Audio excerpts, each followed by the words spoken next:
is Polyphonic Press, the podcast where two music fans pick a classic album completely at random. Using the patented random album generator, they are given an album to review from a curated list of over 1,000 classic releases, spanning multiple genres. And now onto the show. Here are your hosts, Jeremy Boyd and John Van Dyke. Hey, welcome to Polyphonic Press. I'm Jeremy Boyd. And I'm John Van Dyke. And let's not waste any time. We've got the patented random album generator right in front of us here. So let's hit the button and see what album we're going to be listening to this week. And the album we're going to be listening to is Burning Spear, Marcus Garvey. Wow, know nothing about that. I believe this is a reggae cool album. So this is what it says on allmusic.com. It says, Marcus Garvey hit Jamaica like a Force 10 gale. Its legacy so great that in later years, many fans mistakenly came to believe it was Burning Spear's debut album. It wasn't. Two earlier records were released by Studio One. It made an instant hero of Winston Rodney, and the album remains a cornerstone of the entire Roots movement. Spear was accompanied by the Black Disciples, a baker's dozen of the island's best musicians, including bassists Robbie Shakespeare and Aston Barrett, guitarist Earl Chinna Smith and Tony Chin, and drummer Leroy Wallace. The Disciples helped the vocal trio bring their vast potential and musical vision to vinyl, one they'd threatened with previous releases, but never quite attained. Producer Jack Ruby's was equally important to the album's sound, gracing it with a deep roots mix that accentuated the haunting atmospheres of the music. Unfortunately, the listener experienced only wisps of that here. The island subsidiary Mango believed the production too threatening, or at least too commercially inviable for white audiences, and thus remixed it into what they considered a more palatable form. However, Marcus Garvey is so powerful a record that even in this diluted state, it remains a masterpiece. If the music itself defined and glorified the Roots sound, it was Winston Rodney which gave the movement's philosophy voice. Rodney's vocal talent is actually fairly minimal, his delivery more a chant than actual singing, but his intense passion overcame any deficiencies with Rupert Willington and Delroy Hines, dulcet backing vocals counterpointing Rodney's rougher tones. A fervid Rastafarian, Rodney used Marcus Garvey as a shining torch to light the way to political and religious consciousness. The album's twin themes of cultural concerns and religious devotion combined to create a powerfully intertwined message of faith and political radicalism. No one remembers old Marcus Garvey, Spear sings at the beginning of Old Marcus Garvey. But the time the song's over, it's unlikely anyone will forget again. These musical mnemonics of Jamaica's past heroes and history, which include the hit title track, of course, Slavery Days, another Jamaican hit, and The Invasion, are amongst the album's strongest tracks, with the three devotional numbers equally inspiring. Oppression may be the fate of many Jamaicans, both past and present, but by giving voice to those trampled by poverty, slavery, or politics, Spear's underlying message remains one of hope. Okay, so this album was released on December 12th, 1975. The genre is reggae. It came out on Island Records and which was produced by Lawrence Lindo.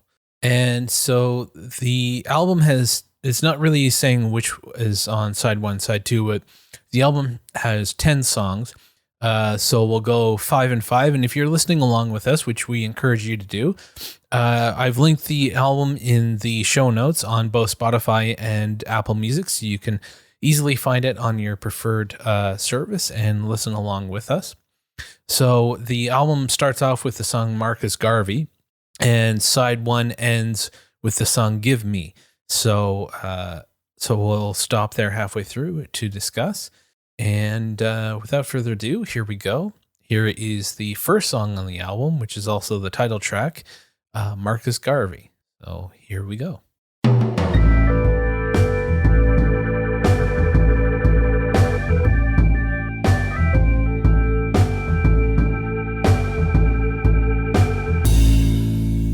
Okay, and ending the first side of the album with Give Me. Yeah, I mean, this is really, this is pretty fantastic reggae music. Yeah. Yeah. Yeah, it's, I mean, everybody's playing really well on it. I mean, it's really well done. Yeah. Yeah. I'm especially a fan of the first song, the Marcus Garvey self-titled. Yeah, I thought that one came on. I think he put his best song at the very beginning, which is sometimes a little bit of a dangerous thing to do. But it really gets the album off on the right foot. I knew I was going to like it the instant that one started up. I thought that was really, really good. The bass line in that one was just, it reminded me, this is going to be a little blasphemous, but it reminded me of David Lindley a little bit, who obviously was inspired by this. So, yeah. Yeah, I mean, this is, the bass and the drums are like, they're just grooving really well together. Yeah. All of the songs have a very culturally and political significance to them. I don't know the full story behind the lyrics. And that's a couple of them were about the slave. One of them is obviously about slavery. And then the one right after it was about when they were being, gathered up in Africa to be slaves. So I understood those ones quite, they seemed a bit on the nose for that. Yeah. And I haven't like Marcus Garvey, this guy, he was a Rastafarian priest. And this whole album is sort of, I guess, dedicated to him. Not necessarily all the songs are about him. But two of them are, yes. But he was an activist and he was. I just clicked on the profile, so I don't know a whole lot about him. But he was he died in 1940, so this was before. This is before Martin Luther King. This was before all of that. He was born. He's from Jamaica. And yeah, he was basically a political activist in Jamaica. And he did some really interesting things from the looks of it. But yeah, no, it's fascinating because I don't know about this figure, and he seems to be like a forgotten sort of historical figure, which is but just from the looks of it, he seems like a very important person, a very important activist.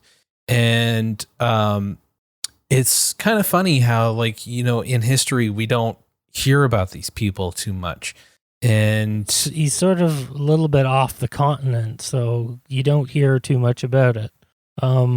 Unfortunately, because I know nothing about him, but if he's really especially considering that he was doing this stuff in the early 20th century, and I don't know how old he was when he died. Not that old. He was 52. Okay, that's not that old. So yeah, it would have been early 20th century he was doing his activism, and a lot of stuff.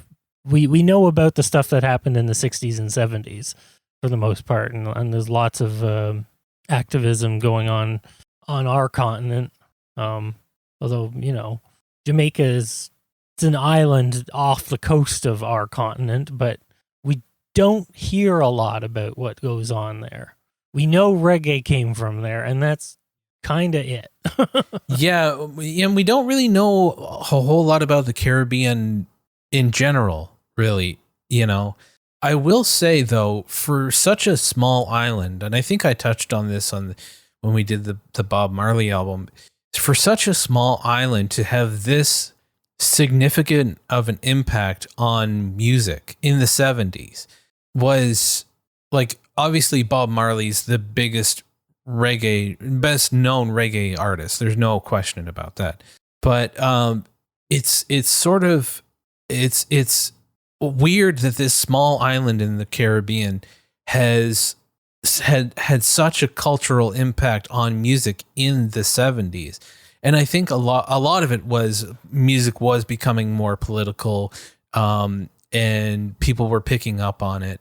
But musically, like, influenced a lot of the punk guys in England picked up on. And the reason for that is interesting. I was watching an interview with Stuart Copeland, and he was talking about like in the punk clubs, like between bands, you sort of there comes a point where you want to have some chill music, but you can't really play punk because punk by definition is not chill music. So what they started doing is they started playing dub music, which still has the spirit of punk, but it sounds very more laid back, more chill. And so that's definitely got a lot. I mean, it's basically reggae with a little bit more of a club feel to it. Yeah. And they did the following year, they did release, Burning Spear did release a dub version of this album. Oh, wow. Which is really interesting. And I want to hear that too. Because all the songs have a dub version. That's kind of cool. Yeah, I kind of want to hear that too.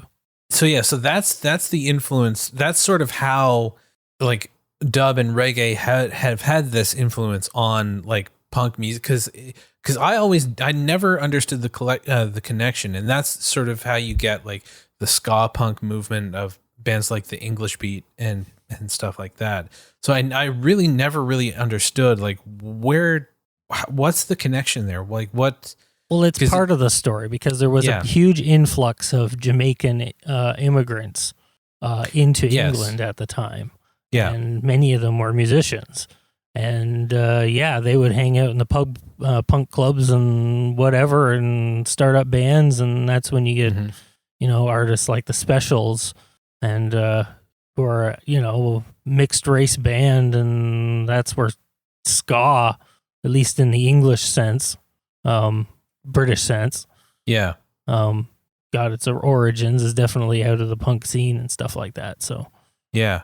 Yeah. It's fascinating that and I think this album in particular had such a huge influence. And this album, like I was saying, the playing on it is great. The lyrics, like you said, the lyrics are a little on the nose, but I think they have to be. No, that wasn't a disparaging remark at all. No, I like I'm saying, like I think they have to be, because just to say this is what this song is about, because it's important. I have something I need to say. I'm not going to hide it in metaphor. I need to say it how it is. Yeah. So I guess I'm very eager to hear the second side of the album. So let's get to it. This is the first song on the second side, called Old Marcus Garvey. So here we go.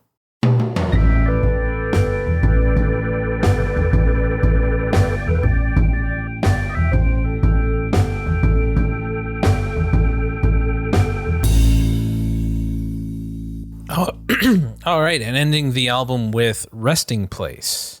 This is a really good album. Just really like more. I don't know really what else to say about it. It's just I love this album. Yeah, it's really good. I'm especially fond when it decides to change gear at the Jordan River. When it start off, it's like, oh boy, this one's going to be a really good one too. I really like it when they mix it up a little bit. Sometimes it gets a little bit monotonous, but this is, again, this goes back to the old call and response blues tradition. So it's born out of that. So there's a reason behind it. So, but when it does, change gears a little bit, it's really fantastic. Yeah, I really like that the Jordan River song. Jordan River. That was probably my favorite song on the album too. Yeah. There isn't a bad song on here at all. I mean, this is but yeah, you're right. It does like it can often feel like a lot of the same, and it is the style of music too. It often has the same rhythms and the same sort of like chord structures and same beats, and reggae is a very specific genre, and there isn't a whole lot of variation within it, and so it can get a little tedious sometimes because it's a lot of the same kind of stuff. I don't think it's very interesting music, but I think it's a lot like you were saying, like blues or folk, where the music itself sort of takes a back seat and the lyrics are sort of the more important thing, and that's sort of the more of the focus. But I mean, like it is interesting how like I still don't. I thought I had heard somewhere that it was because the sound systems were so bad that they could only hear the bass, but I don't know where I heard that from. And that's how the sort of style was developed. It was very bass heavy. I don't know if that's true, and I don't know where I heard that. But I think I just think it's a mix of like having like a lot of like especially in the Caribbean, like a lot of Latin influence mixed with African and a lot of American music too. Sort of the mix of the three sort of kind of coming together. Right. Yeah. Absolutely. Yeah, you can hear little bits of like pop hits and stuff like that, but yeah, there's definitely sort of a Latin take on like a blues tradition, sort of. It's definitely related to the blues, but it's far enough removed. It's obviously its own genre. It's a lot closer related to ska and dub and stuff like that because they were born. Well, actually, reggae came out of ska. Ska is older than reggae. But yeah, I'm no expert on the scene and the music and whatever, but I do know that they used to put great big sound systems, and they would compete as to who had the biggest sound system, sort of to basically blow the eardrums off the neighborhood. And they also had a competition as to who can get the latest record, who can get the rarest record, who can get whatever, just typical audiophile stuff. So the Jamaican audiophiles just took their competitions public. Yes. Yeah, they did. Yeah. Yeah, and I think it's and there must have been just a big I think music is just a big part of the culture there, and I think they're just pulling. You're right. It is based on ska, and ska started sort of in the 50s, right? I think so. Yeah, 50s, at least in the 60s for sure. So yeah, and reggae was sort of born out of that. A lot of the same rhythms and stuff. And so I mean, it is fascinating seeing the through line of everything. But yeah, I mean, like the musicians are fantastic on here. Very tight. Very tight. Yeah, the bass and the drums are just locked in so tight with each other. It's that's just really laying the foundation, and then everything else is kind of going on top. But the bass and the drums are just laying it down and just really just pushing it forward. Yeah. I mean, I think I know the answer, but I got to ask, would you listen to this again? Oh yeah, I'd listen to this again. Some of it more than others, but yes, absolutely, I would listen to this again. Yeah, me too. I really enjoyed listening to this. I mean, I wish I knew more about reggae and the history to comment on it, but Yeah, I mean, this is just because I think us in North America, Canada, US, we don't really know much reggae outside of Bob Marley. So to hear something new or something else, and I can hear this doesn't sound anything like Bob Marley. No. So it's sort of hearing the differences with it's sort of like hearing Led Zeppelin and Black Sabbath, two similar bands, but you can hear the differences. Yeah, absolutely. Yeah. It's a little bit more reminiscent of Toots and the Maytals, but not quite. There's a certain sophistication with Toots and the Maytals that I really, really like them. I think they're really fantastic. They're probably my favorite reggae group. I somehow didn't come across Burning Spear before, but I'm glad I did this time. It's good to expand your knowledge on a genre that I've really only just started to touch upon. Yeah, no, I agree. I mean, this is really fantastic stuff. So anyway, I guess we'll end the episode there. Thank you so much for listening if you made it this far. If you enjoyed the episode and you want to support us, you can do that in a few ways. You can subscribe and follow the show wherever you get your podcasts. And you can just rate and review and leave us a review wherever you're listening, whether it's on Spotify or Apple Podcasts or whatever platform you're on. And share the episode with on social media, your family, friends, whoever you think would be interested in it. And you can also support us on Patreon. There's lots of cool stuff there. And we want to hear from you, whether you agree or disagree with the album, our album review. You can do that by going to the contact page at our website, polyphonicpress.com. And lots of cool stuff there you can check out. And I think that just about does it. I'm Jeremy Boyd. I'm John Van Dyke. Take it easy.